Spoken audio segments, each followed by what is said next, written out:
Hello, everybody. Gamer here. In case you guys don't know, I'm actually a kind of a historian. I know a lot about modern history. I study like just a lot of history. Modern empires. The Roman Empire I know a lot about, especially the rise of communism. Like Russia, the Soviet Union. You guys didn't know that one, right? Russia used to be the Soviet Union. Okay, it's just Russia. China, however, is communist. They still are to this day. They survived the whole collapse of communism in the 20th century. So here's the story of how they became communist. So basically, the revolt kind of started, it was over here, Manchuria. It's like a little nice region, right? Nice region for communism to spread into. So, yep, they're led by the People's Liberation Army. And they're led by this guy called Mao Zedong. This guy was a whole deal. This guy is like the the grand poppy, you could say, like communism. I don't think you guys know what I just said there. He's basically the whole dude. He is China's Stalin or Lenin. Yeah, he is China's Lenin. Okay, Vladimir Lenin was the guy who did communism in the Soviet Union. Mao Zedong was the guy who did communism in the People's Republic of China. That's what we know as today. But everything's not all sunshine flowers. The communists and the nationalists, they're called the Kuomintang. I think I said the name right. I hope I did. They fought over China as a whole.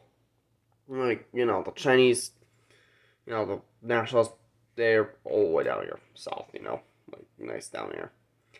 The communists up here, they're basically just fighting over the whole area. It was a nice war. It was a nice civil war. One of you guys seen that Dilbert's video, History of the World, I guess. It's basically just that. China's whole again, then it broke again. That's how it basically is throughout all history. And it was in that broken phase, It was broken like pieces of pie. You got warlords fighting over, like, Tibet and Xinjiang. I screwed up there. Xinjiang. I can't speak right now. I don't know why. And yeah, they're just basically just fighting over the whole thing. Hong Kong was a different story. That was. Why can't you just focus? Focus. Hong Kong, there it is. That was owned by the British Empire. They'll come as an important thing later. And the Koreas were actually owned by the Empire of Japan. That's what they're called back then in 1940s actually. But this is 1930s we're in right now. So the world's sad. Do you want to know why? It's because the economy is worse than it is today. It stunk. It was in the toilet. Everything was in the toilet. Some people over here in the United States, they partied a little too hard. The whole economy went, showed you an award. I don't know why. But yeah, so the economy wasn't doing too good. Everyone else is sad. The entire world was sad. China and Communist China were still duking it out with each other. But then Japan was running low on oil. Uh-oh. So they decided to go for Manchuria. That's like the fountain of youth for them. So yep, they went up there. They took over the entire region. And then they went a little too far. You know what I mean? They took, Beijing. Like that.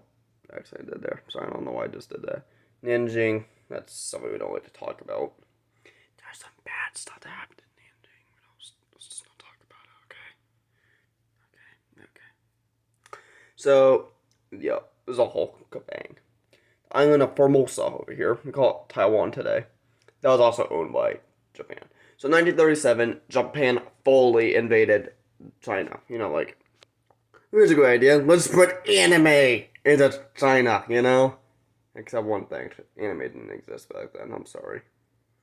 But yeah, they just kind of spread into China, and they screwed up a lot. Japan made a crucial mistake. They attacked Pearl Harbor. now we got the sleeping giant on China's side. And of course, 1945, Japan experienced the power of the sun twice on Hiroshima and Nagasaki. So Japan knocked out of the picture. But now you got the main question: China. Kidding, it's Korea. What do we do with this? Easy! Let's split it into North Korea and South Korea. You know, split along the 50th parallel. Yeah, that's definitely not going to cause a war. Yeah, definitely not at all. Yeah, we'll talk about that later. But for now, let's talk about China. So, after Japan went bye-bye, because they experienced the power of the sun twice, let's just say China was like, hey, let's get this whole civil war thing in our go. And so, they continued the war. Communists versus nationalists. Pack! Dos, let's go. Yes, right? Yeah, that's a little fun, I guess. All you need to know is the nationalists lost bad. The People's Liberation Army pushed them, all the way back down over here, cornered them, the sea, across the sea into Formosa, that island, now called Taiwan. All China was unified under the People's Republic of China. And who was the leader, may I ask? Glad you asked. He was a nice man over there, Mao Zedong. I mentioned at the beginning of the video. Yeah, well, he did a bunch of cool stuff. It was called like the Great Uprising or something. Great Leap Forward. That's it. But lost my train of thought there for a second. I don't know why. It wasn't a great leap forward. It was more of like, let's kill millions of people and then let's make our nation as advanced as possible. Well, all you need to know is there was a Great Famine. We should just call it that, the Great Famine Forward. Because tens of millions of people end up dead. And let's not talk about that, yeah? What are you talking about is this situation right here. North Korea and South Korea. You know how they said it was a great idea to divide the region into two? Well, I mean, obviously, there's going to be a problem with that. North Korea was led by a dictator, Kim Il-sung. That guy was not a nice man at all. He wanted Korea to be unified under the Communist Party of North Korea. And so he attempted it, and he failed, and North Korea almost ended up becoming the next, I don't know. I actually really don't know. But anyway, yeah, they ended up losing. And then China was like, oh my gosh, we're getting too close to the border, we need to intervene now. So they intervened, and now the war's on hold forever. You're welcome. Now there's the main question. What do we do about China? Easy. Nothing. Yep. Because I have this issue right here. A little nation called Vietnam. Down there, right? Yeah, you guys probably seen the memes. Alright, boys, back it up, going to Vietnam. That's a channel. It's a topic for our channel, though. Not a channel, not time.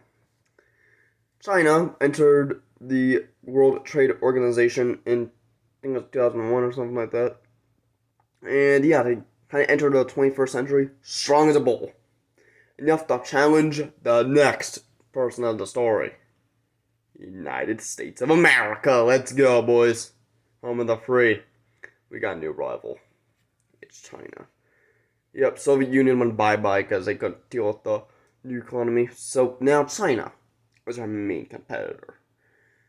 And now due to this whole Ukraine situation, China's looking for another juicy, delicious dessert. The island of Taiwan. With Nancy Pelosi visiting this island, who knows what might happen. But leave your theories down in the comments. We'll see how this occurs. How this might break down. Will China invade it, or will they leave it alone?